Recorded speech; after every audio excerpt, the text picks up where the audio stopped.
মদিনাটা যে দেখেছে জান্নাতের সাথে পেয়েছে, জান্নাতের সাথে সে পেয়েছে। মদিনাটা যে দেখেছে জান্নাতের সাথে পেয়েছে, জান্নাতের সাথে পেয়েছে। সে পাবে না শেষ বিচারে, সে পাবে না শেষ বিচারে পাপের খেসারত।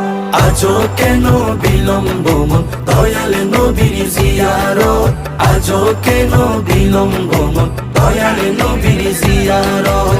গেলে বুঝবি মদিনাটা, গেলে বুঝবি মদিনাটা আসলে জান্নাত। আজও কেন বিলম্ব মন দয়াল নবীর জিয়ারত, আজও কেন বিলম্ব মন দয়াল নবীর জিয়ারত। আল্লাহ তাআলা নিজের নূরে বানায়াছেন তার বন্ধুরে, বানায়াছেন তার বন্ধুরে। আল্লাহ তাআলা নিজের নূরে